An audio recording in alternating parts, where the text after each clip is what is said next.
What's going on, Surface Squad? For those of you who don't know, my name's Tanner, and right now I'm in a little place that I like to call the Animal Room.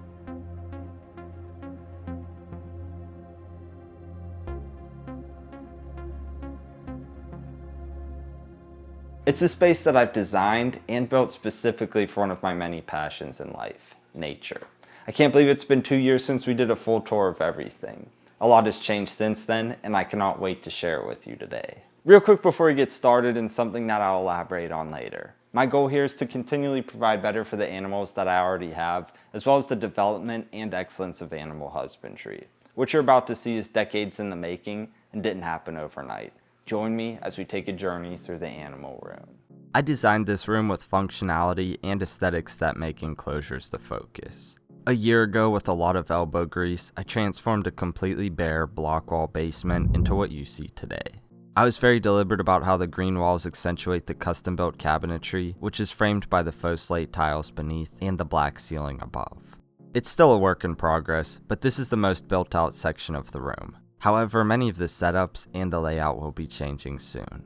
One that won't, and where the tour will begin, is with the low-tech, no-filter Guppy Aquarium. This 60-gallon aquarium houses a growing population of mixed fancy guppies, whose lineage began about 2.5 years prior within the no-filter Riparium pond. I include plants in my aquariums as frequently as possible, especially above the waterline. This is one of the best examples in the entire room as to why I do. All plants filter impurities from the water and thus make the environment more hospitable. However, plants grown above the rim are significantly more efficient at this than their aquatic counterparts. Furthermore, the network of roots they send down into the water creates visual barriers and microhabitats. This area of refuge is perfect for the development of fish fry. I was able to achieve this look by elevating the foliage with a lava rock and driftwood base, most of which is contained within the glass, resulting in a water volume closer to 40 gallons. Yes, the plants do the brunt of the work, but having room for beneficial bacteria was essential for success. The network of holes in the porous lava rock is perfect for harboring said bacteria, alongside whatever colonizes the sand. Permeable bags of nutrient-rich substrate are hidden in this area to feed the aquatic plants. That's exclusively Amazon swords for now, but I intend to add Cryptocorini in the future. Although there's a lot, I don't feel the population is excessive. Since the fry are predated, growth seems to occur in waves as the older populations pass on. Additionally, I add a couple new ones every few months to diversify the bloodline. And you may be wondering, how do I maintain this? Well, it's as simple as trimming plants, removing debris, and a small monthly water change. 7 months later, and I'd say this setup is doing incredibly well, and I intend to keep it going for years. An experimental 30-gallon aquarium that Nate and I set up sits below this. We set out to create something that looked cool with one of the most undesirable aquarium decorations, those cichlid rock cave hole things. It looked great initially, but unfortunately it's one of those setups that just never flourished as expected. String algae and cyanobacteria growth happened early on, and it's been a constant battle to get it in check. That's likely the side effect of excess silicates, which I've noticed usually occurs when using certain sands. Despite this, algae is completely harmless and the inhabitants are doing well. That includes a pair of ram cichlids and a school of glow-light danios. However, I seldom see any of them except during feeding, which is unfortunate. They hide extremely well within the caves. Truthfully, I think it's best to abandon this concept and use the caves for something else. I've invested too much time trying to dial this in with no end in sight, and I want to see the fish more. I already have new plans for them that I think they'll enjoy better anyway, and the idea I've been scheming for this tank will be incredible if I can pull it off. Moving to the left are windows I designed to display terrariums and another aquarium rack. Originally it held 3 tanks, but the bottom is now used for filtration.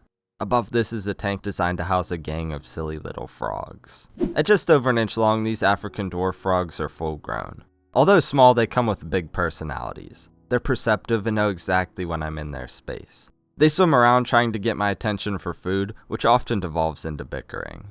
As you can see, they're not the most effective eaters and need time to gather food. That's why I don't house anything with them but snails. They also do best with minimal flow, so I set this up in a way that it's filtered mostly by riparian plant growth. The difference here is that it's done with a pump. Underneath of the Java moss and Süßwassertong is a soaker tube. This feature creates the optimal conditions for plants to grow above the rim. I thoroughly enjoy how it looks, but this one needs trimmed often. Below the water is a basic dragonstone scape, complete with select aquatic plants. This allows the frogs to find food easily while still having visual barriers. As you can see, it's all going well, but I have unfortunately lost 2 frogs since last December. They don't always arrive as robust as possible, and I lost one very early on. The second happened a little later when I got a new hose for the animal room. Something I know to look for because I've had issues with it in the past are antimicrobial agents. The new hose didn't mention anything about it on the packaging, so I got it. After use, it caused a frog, all of the rice fish in the riparian orb, and a few from other tanks to perish. I didn't know what was going on and I was concerned. As I went through possible causes, I decided to look at the manufacturer's website and sure enough discovered that it has an antimicrobial agent. Needless to say, once I got another hose and did water changes, the problem stopped immediately. Anyway, I bring this up to save some of you from this avoidable situation. Thankfully, the remaining frogs are doing well. Since they're established and thriving, I intend to keep it just as the 4. Moving up is one of the longest running aquariums in the room. It houses one of my favorite nano fish, gold ring danios, alongside green Kubota rasbora, amano shrimp, and cherry shrimp. These tiny fish are awesome, have big personalities, and look incredible in a densely planted tank. Other than growing, the most significant change occurred with the shrimp. What started as 6 has multiplied to hundreds. The amano shrimp grew to mammoth proportions as well. I mean, these things are every bit of 2 inches long.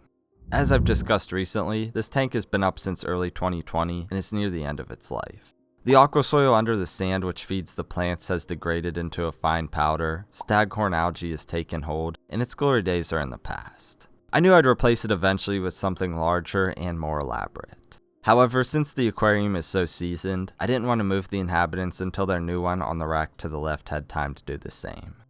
This low-tech aquascape is housed in an aquarium made exclusively with glass from IKEA, which is a cost-effective DIY project that doesn't involve cutting glass.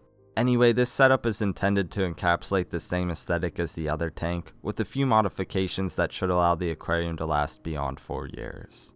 It's been coming together really well since I did the video on it a few weeks ago, and I can't wait till it matures more. That will take some time, but I'll probably add the inhabitants in a month or 2.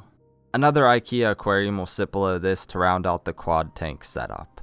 I want each to have a different appearance, one of which is the most natural looking aquarium in the room, this Blackwater Tetra community setup. It's designed to mimic where you'd see the fish in nature, a flooded embankment.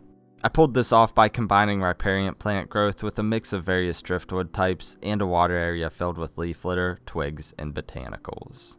I'm aware that these aquariums are an acquired taste, but they're probably my favorite style of all. Planted tanks are beautiful, but this is actually how most of the fish we keep live in nature.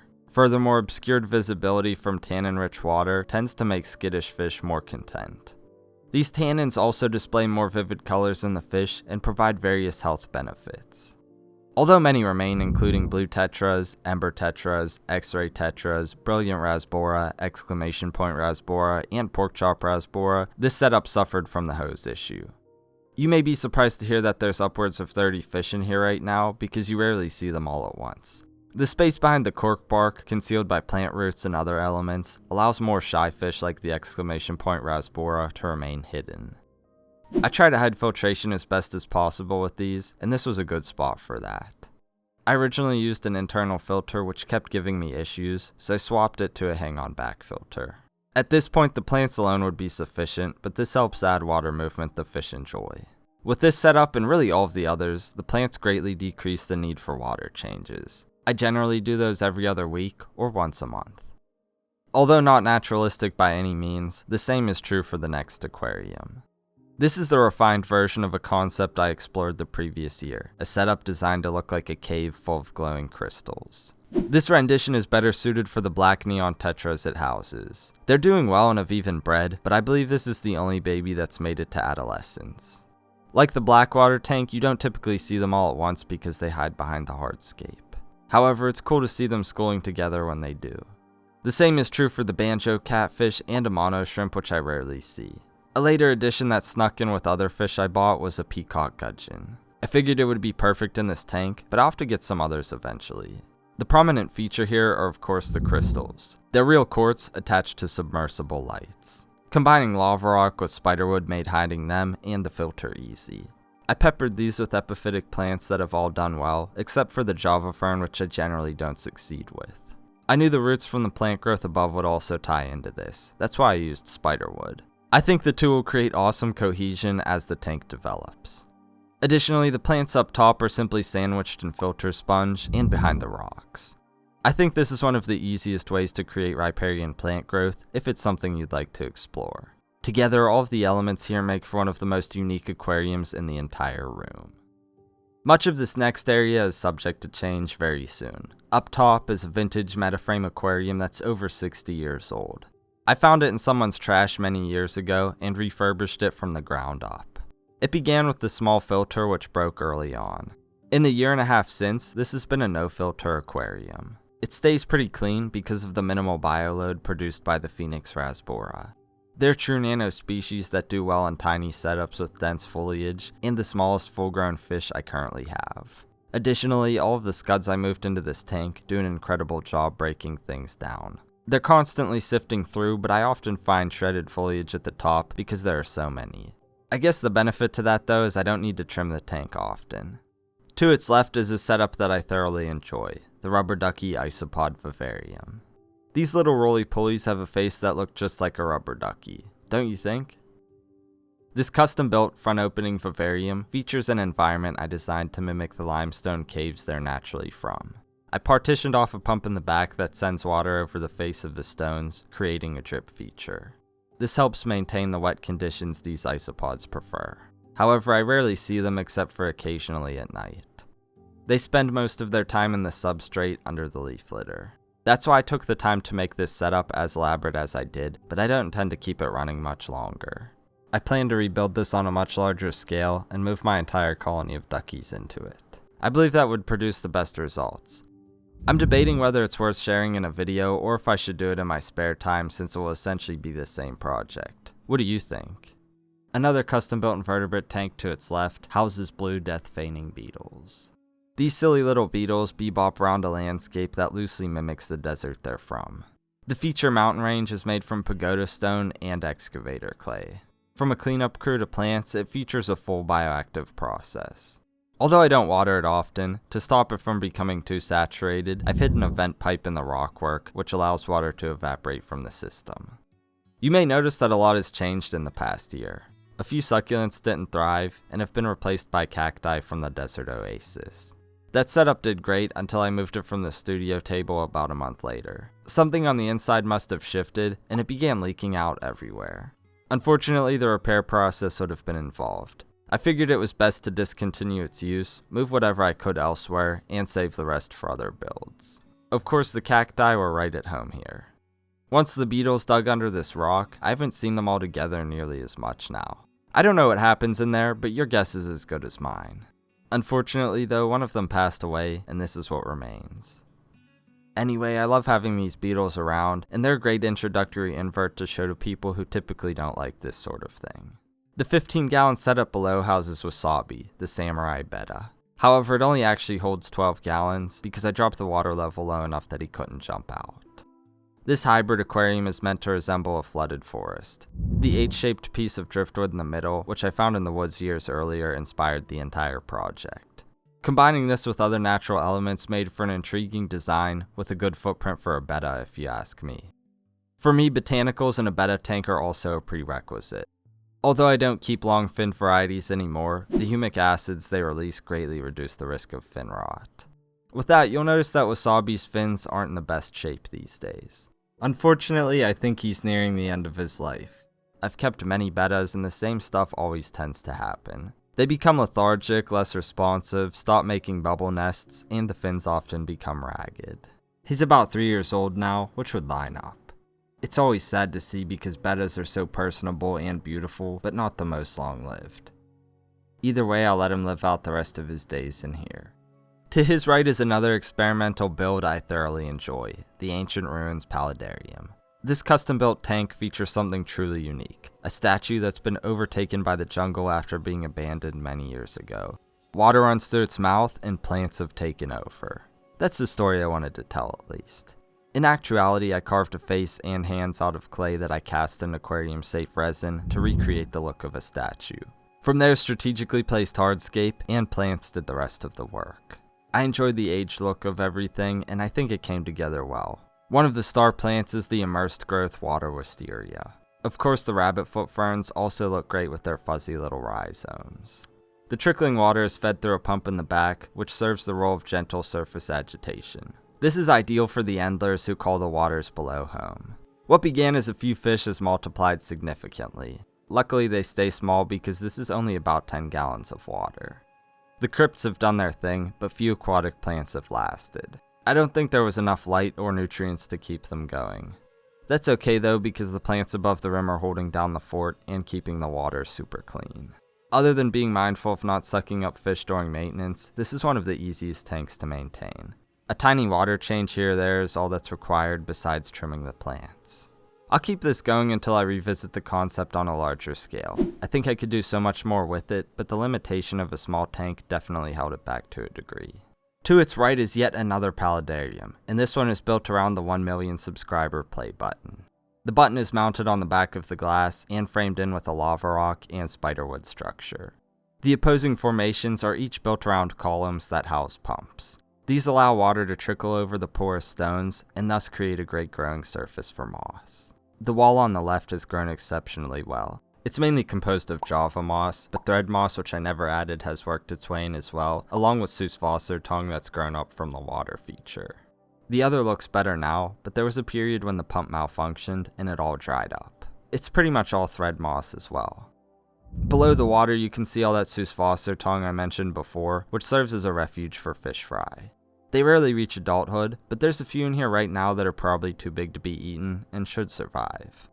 These of course are the offspring of the golden white cloud mountain minnows that call this place home. They're beautiful and gentle fish that often don't get the shine they deserve. They're effortless to care for, do well in smaller tanks, and readily breed when given a stable, healthy setup. These, combined with the various features, make for a really unique home in my opinion. And it probably goes without saying that this is a great time to subscribe if you haven't already done so. The final aquarium in this spot has been a headache for a while. It's a custom-built long tank, originally meant to house rainbow shiners alongside pearl danios. However, the rainbow shiners decided to jump out after a water change, and over time it's become a boarding home for other peaceful fish like the volcano rasbora. From go, it's been a hair algae factory. It's easily removed, but the tank doesn't look nearly as good because of that, and it takes longer to maintain. All things considered, I'd feel best just to move on from this tank as well. Anything that's not easily maintained just doesn't work for me. I need pretty much everything to be as effortless as possible because I have so many tanks to look after. I'll put the fish in different homes soon and use this aquarium for something else. The final enclosure here features another invertebrate, Toby the fishing spider. My wife found it in our bathroom a few months ago, and since it wanted to live in the house, I decided it could, but within a custom-built vivarium. However, I made an unfortunate and common error by misidentifying it as a wolf spider. If I'll be honest, I've seen these all my life, and I always thought they were a wolf spider. Regardless, this environment is extremely close to where it would reside in nature. That said, it's missing something I know it would appreciate that's hard to add retroactively, a water feature. Additionally, these grow larger than wolves, and Toby has doubled in size since October. Needless to say, I feel obligated to rectify the situation and create a more elaborate and larger setup to replicate the spider's natural environment better. After a few adjustments like replacing plants that didn't make it, I could always use this habitat for something else as well. This end of the room is completely bare and will remain so until I finish creating the replacement for the 600-gallon vivarium. More on that in the future. Through this door is the behind-the-scenes area of Serpa Design, the quarantine utility room. Despite being primarily functional, I also wanted this space to look nice, but it's still being developed. I built this little kitchenette for holding and organizing food, supplements, water conditioners, and more. Spreading it out like this greatly optimizes the process. A mini fridge is also a necessity for things that need to be refrigerated or frozen. Having a place to house new arrivals that require observation and potential treatment before release, like fish, is imperative to protect what I already have. That's what this rack is for, but I'm currently just propagating plants. I do have a bunch of baby glowlight danios in here though, that are the offspring of the adults you saw earlier. They bred before being moved into that tank, and I found their babies as I was dismantling the old one. I put them all in here to grow out, and they're much bigger now. One day they'll be reunited with their parents when they all move into a new setup. I should mention that these aquariums are powered by sponge filters that run off of a single linear piston air pump located in the back closet out of sight. A pipe loop in the ceiling feeds them all through valves. Above this is my saltwater quarantine tank, and below is the plant propagation station for terrestrial builds. I also keep all of my Isopod and other cleanup crew colonies in here. For the sake of brevity, I'll just show a few highlights. My long-term plan is to consolidate or move most of these colonies out to proper displays, which I find more enjoyable than this arrangement. I'll likely put grout vivariums and things of that nature in their place. My RODI drums, which I use to create saltwater and run my automatic misters, are in here as well. Back out in the animal room, and we're greeted by Samson, the African bullfrog. He may look big in the tank, but a true perspective is only gained when you see him like this. ABFs are one of the largest frogs in the world, maxing out around 10 inches long. He's still growing, but even now is quite formidable. Earlier this year, I had to redo his entire setup. When we moved to the new house, something went wrong, and it was leaking out on the floor. After fixing the leak, I rebuilt the entire setup, which includes additional features now. Keeping plants with him was challenging because he always smashed them. Installing a drip feature that waters an overhead canopy solved this issue. This is all low maintenance, while allowing the plants to play a role in filtration. I really like how it looks with the roots down in the water as well. This setup is doing well, but something bad happened early on. A few days after I uploaded the video, I walked into the animal room after running errands and found Samson on the floor. At first I was shocked, but then I was concerned because he could have seriously injured himself from the fall. Thankfully, that was 9 months ago and he's been good ever since. I wasn't going to let it happen again either and put clamps on the lid. I've intended for this to be his forever home, but there's been a change of plans. Something that's been an issue from the beginning that I never mentioned and really can't fix with this setup is that it's hard to access him from the top. I know it would be much easier in a front opening tank, and I've been planning something much bigger for a few months to serve him better. There's a lot more to it than that, but I'll discuss the specifics when the time comes. Moving down is someone else who needs a larger setup ASAP, Cookie the hybrid snapping turtle. I know what you're thinking, the tank looks so dirty. You're correct, but not in the sense that the water is inhospitable, but that dirt is literally suspended in the water. The aqua soil pellets have broken down, and the sediments are easily disturbed as she moves and rearranges the tank. That's also why the plants are gone. This little aquascaper destroyed them all in the process of redecorating. Despite all of this, she's doing exceptionally well. In just under 2 years, she's pretty much outgrown this 75-gallon tank. As stated, she's a hybrid between a common and alligator snapping turtle, which are extremely rare. Usually I wouldn't seek something out like this, but my friend Charlie of the Moorcroft Conservation Foundation was fostering her, along with other turtles who needed good homes. I obliged to knowing full well what the long-term implications of keeping something like this is, and having the means to do so. Although portrayed as ruthless and dangerous, these animals are just as easily habituated to people as any other. You just have to respect their mouth and be responsible for what you're doing. Cookie is highly inquisitive, knows when I'm around, and is eager for food. I can't wait to finish her new setup, but as you can imagine, making something that large is a time-consuming endeavor. The next rack over consists of 3 40-gallon breeder aquariums with a unique setup on top. This is a loose Biotope-style setup for butterfly Splitfin. These beautiful fish are highly personable and quick to greet you, which is a joy. However, in the wild, this fish is critically endangered by pollution and other human activity. For a while, they were thought to only exist within the aquarium hobby, but small populations have been located.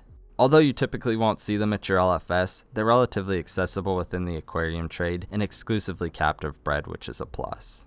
The 4 remaining in here are easily distinguished by the yellow stripe on their tail as male, but my hope is to get a few females soon to grow a breeding population. Anyway, their natural habitat contains a lot of limestone, so I did that here. Branches are woven through chunks of limestone to create the look and feel of an embankment.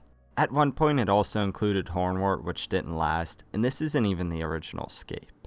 It got dismantled during the move, and I let Nate redo it while I was addressing other tanks. Long term, I'll rework this setup to include plants again, and intend to keep this species for years to come. Below is my favorite paludarium in the entire room for the Fire-Bellied toads. I've had the toads for well over a decade now, and they don't show any signs of slowing down. That's because frogs and toads are almost always long-lived under the proper conditions. These two are silly and always trying to get my attention when I'm near the tank. They also call often. Their water feature is inhabited by white cloud mountain minnows, which add a bit of movement. I'm sure the toads may have got one at some point, but they're not the most graceful hunters, so I'm not worried about predation. The infrastructure to make this possible is extensive. An 8-crate armature holds hundreds of pounds of dragonstone around the overflow, creating a waterfall drip feature. The toads often relax in it to get a better vantage point. The land itself is split into islands with driftwood and plants spanning between them. Splitting it up gives the toads separation when they want to be apart, and quick access to the water since they're semi-aquatic. My goal with this all was to create an intricate and cryptic setup that would allow the toads to hide in plain sight. I intend to keep this setup going for the remainder of my time with the toads, or perhaps longer if I can find more to add to the population. The final tank here houses Walnut, the loggerhead musk turtle. This was another animal Charlie was fostering that was bred by her friend Greg's Turtle Haven. These are a smaller turtle species. At only 4 inches long, he's just about full grown. They spend the majority of their time underwater, hiding and hunting among organic materials. With this in mind, I created a habitat full of branches, crevices, and botanicals. The hiding spaces double as a basking platform above, which is now covered in moss. Some of the plants have taken off up here, while others have not. All of this is working well though because I rarely see him. In fact, he went MIA for about 2 months after putting him in the tank. It honestly concerned me, but the food was disappearing, so I knew he was fine. Nowadays, he's learned to come to the glass at night for food, but quickly takes his spoils and disappears into the back of the tank. Regardless, I think this is a practical example of a more naturalistic enclosure style that's suitable for small turtles. Even so, my plan is to relocate him into Cookie's old enclosure to provide more room and water volume once I move her to a bigger setup. The last tank in this area is the 150-gallon aquarium that Pancake and Flapjack the Suriname toads call home. They were a bucket list animal for me to work with, and undoubtedly one of my favorites. They're fascinating to observe swimming through the water because of how flat they are. Well, they were flatter when I got them a few years ago, but they're still pretty flat compared to their overall size, which is quite large. Much like the dwarf frogs, Pancake is perceptive to my presence. Flapjack, on the other hand, tends to just follow the leader. Once she senses my presence, she starts swimming around the tank, and the second the lid comes off, she's at the top, ready for a meal. Feeding them is hilarious. They slap the water like bass, and use their little hands to direct food into their mouths, never to be seen again. For general care, the enclosure doesn't need to be this tall, but it's required for breeding. I purchased them as a pair and even saw amplexus early on, but it hasn't happened again in years, so I'm not hopeful. Despite this, the toads are almost always together. Initially, I had leaf litter in the bottom, but I don't use it here anymore. Once the bulbitis grew into this lush forest, the toads stopped using them. They seem to prefer hiding up against the background within the foliage. Additionally, the aquarium has to have virtually no flow. Ordinarily, this might not be as big of an issue, but because the tank is so tall, debris quickly builds up in the bottom. Removing it is easy, but not with leaves clogging the hose. The toads demand pristine water conditions, so I did this to keep it all as clean as possible. On the end cap of this rack is an area that I hope to address soon. Up top is the 150-gallon cube aquarium, which I finally converted to a front opening vivarium. More on that very soon. Moving to the other side is an area that will eventually consist of tanks wrapping around to the front of the studio. I'm building some of those now and should hopefully have them done soon. However, between all of these are custom-built bioactive reptile vivariums. Above are 3 new Caledonia geckos, Henry and Delilah the crested geckos, and Cynthia the gargoyle gecko. These 24 by 24 by 24 inch enclosures hold a volume of 60 gallons. This footprint allows for good room vertically and horizontally with plenty of surfaces to climb on and foliage to hide in.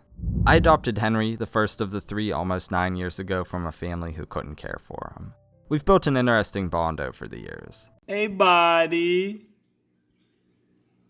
Hey, buddy. The second I'm in the animal room for the nightly care routine, I hear a slap on the glass and there he is trying to get my attention. From there, he usually wants to come out of the enclosure to just sit on my hand.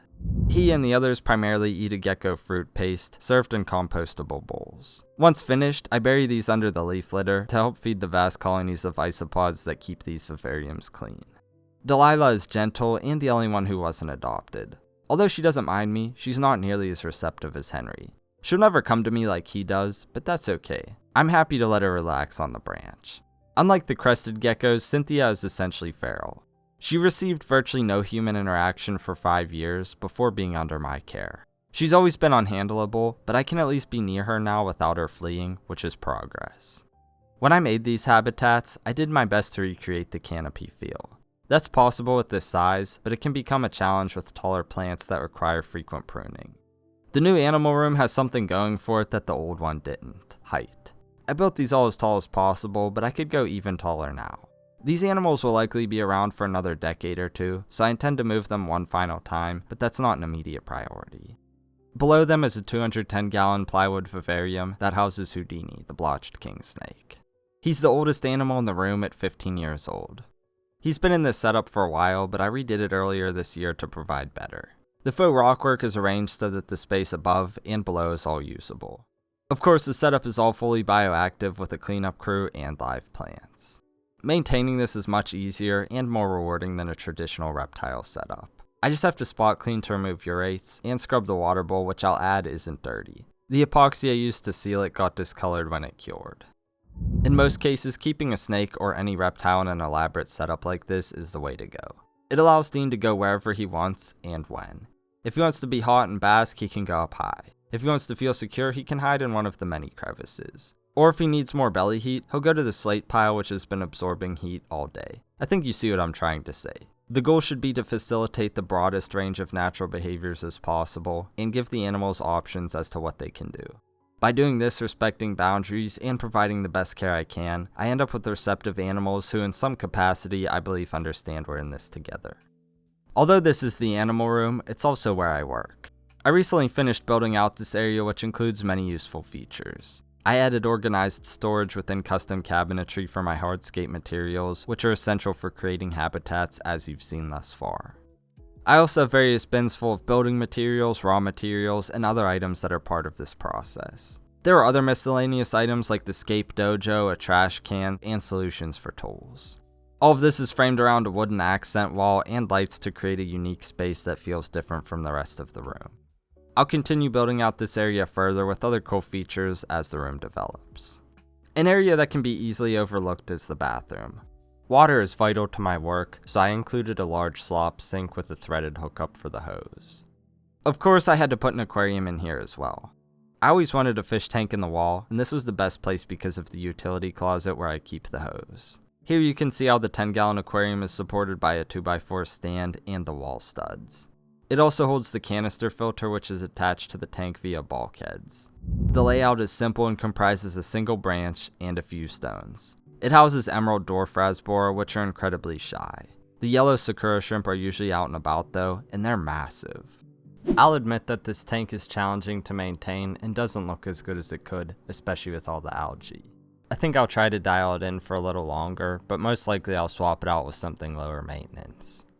Back out into the room and past this work in progress for the tropical fish from the 350-gallon Paludarium is the final setup in the room, the saltwater aquarium. I just did an extensive update on it, so I'll keep things brief. This is the first saltwater tank I've ever attempted, and it is now a year old. It includes various corals and a plethora of anemones. They're often seen as a nuisance, but I thoroughly enjoy their symbiotic relationship with the orange storm clownfish. The waters are also inhabited by a small school of pajama cardinalfish, Benny the tailspot blenny, a serpent starfish, an arrow crab, hermit crabs, snails, and more. When creating this tank, I wanted a lot of dynamic movement. Like most of my setups, I don't really care how expensive, rare, or hard to care for things are. Essentially, I just want to showcase animals that I enjoy and think are special in a way that's beautiful and conscious of their needs. Although not directly part of the animal room, we'll step into my office to look at a few things. First is what began as a standard display case from IKEA. I converted it to a fully functioning paludarium about 6 months ago. It's grown significantly since, and most of the plants are doing exceptionally well. A pump is hidden behind the rocks in the bottom that splits off with a T, sending water up both sides of the tank. This saturates the walls of sphagnum moss, which act as a growing medium for the plants. As you can see, they're thriving and are one of the tank's primary means of filtration. Unfortunately, most of the plants down in the water didn't fare well because of how tall the setup is. That said, the zebra danios don't seem to mind. They're constantly zooming around the tank, which is nice to see as I edit from the computer. Furthermore, zebra danios are one of my all-time favorite fish. All in all, this is a fun setup that I'll continue to fine-tune that I thoroughly enjoy. Last but not least is the man himself, Big Tony the Bearded Dragon.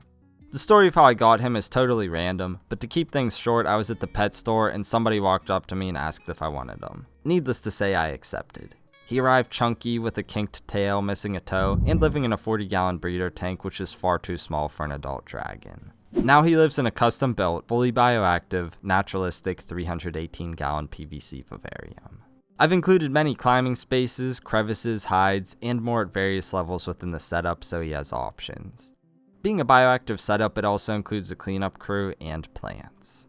The cactus has gone wild, but the elephant bush dropped all of its foliage early on. Thankfully, it's finally begun growing new leaves and should recover. However, going bioactive was pointless because he insists on using the bathroom outside of his tank. Anytime he has to go, he scurries to the bottom and scrapes at the glass, so I'll let him out.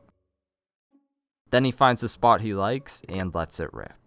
It's simultaneously funny and annoying because I have to clean it up, but I'm part of the problem because I keep reinforcing the behavior. All around, he's pretty high maintenance. He only drinks water served to him in a pipette, and getting him to eat greens is pretty much hopeless. Other than bathroom breaks, he gets to free roam my office frequently. That, combined with exploration of his enclosure, has allowed him to get a healthier weight, and his demeanor is much more alert and hopeful these days. I never intended to get a bearded dragon, but he became a part of the family in no time. As with many of the others, I saw an animal in need and did my best to provide a better life for him. I'll only mention this quickly because it's always brought up in the comments. I'm conscious about what I use, but I don't have a water bill because I'm on a well. The electrical burden is not nearly as significant as you may think either. Although I have a lot of setups, pretty much everything is energy efficient, including the LED lights. In the event of a power outage, there's also a whole home generator, so I don't have to worry about the animals losing their essential lifelines. Additionally, I run a dehumidifier to ensure excess moisture isn't an issue, and a HEPA air purifier to scrub the air of impurities.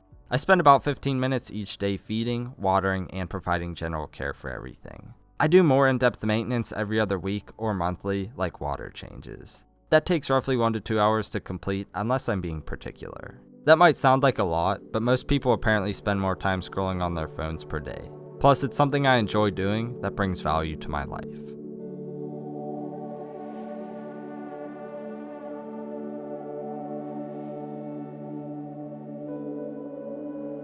Walking through this room and seeing what I've imagined for many years is an absolute joy. I'm grateful for your support over the years to make it possible, and I'm happy to share it with you today. When I designed and built it from the ground up, I aimed to create a destination. Something that combines various disciplines and showcases the very best of what's possible within this medium. It's still not complete, and likely never will be, but I'm just getting started. As explained, this is all relatively manageable for me to maintain because of how long I've been doing it. My intuitive, streamlined process is continually refined and streamlined as I implement new techniques. Take the aquariums with plants above the rim, for example. They look incredible and are virtually maintenance-free. The future of aquariums, if you ask me, and a perfect example of why I've leaned so heavily into naturalistic enclosure design. These setups look better, require minimal maintenance to sustain, and provide an objectively better experience for the animals they house. That's also why I expand so slowly and keep providing bigger and more elaborate setups for the animals that I've already had for years. The geckos would be fine to live their entire lives in these, and Samson in this, but why not go above and beyond? These animals live for a long time and demand respect. Furthermore, creating new iterations of old designs and building lasting relationships with these animals is far more rewarding than constantly getting new ones. All that's to say that being as responsible as possible when keeping animals is essential. I realize stuff happens, but too often we see them ending up in unprepared hands and thus ending up in a situation where they're no longer wanted, like Big Tony, Cynthia, and Henry. And as much as I believe in replicating nature to facilitate a fuller range of behaviors and better bonds with the animals, I'm not kidding myself. This isn't natural. That's crucial to recognize because these are living things, not props. Whenever we're keeping them like this, they depend on us to thrive. I bring this up because I know showing these projects inspires others to do the same. I love that because I know how much the human-animal connection has enriched my life, and I know it could for many others as well. I also understand the responsibility to showcase things in a way that, if properly replicated, won't be detrimental. I cannot understate how thankful I am and how blessed I feel to be able to work with these animals, and I take it seriously. I could not be more thankful to be able to do this for a living as well. I greatly appreciate your support over the years and feel humbled and blessed to be in such a position. I hope you all enjoyed the updated look at everything, and I cannot wait to share with you what I have planned for this room as it continues to progress. Also, I know some of you may be wondering about the fish from the 350-gallon Paludarium and the pea puffers. They're both doing fine. I just didn't show them in this video because I'll be doing projects for them very soon. Also, I severely underestimated how long it would take to create this video. I've spent nearly 200 hours in the past 2 weeks scripting, filming, and editing this tour of the animal room. If you enjoyed it, I'd greatly appreciate your support in subscribing if you haven't done so already, and doing the things that help promote the channel like liking, commenting, all that kind of stuff. Anyway, that's all I have for you in this one. Again, I hope you all enjoyed it. Take care and peace.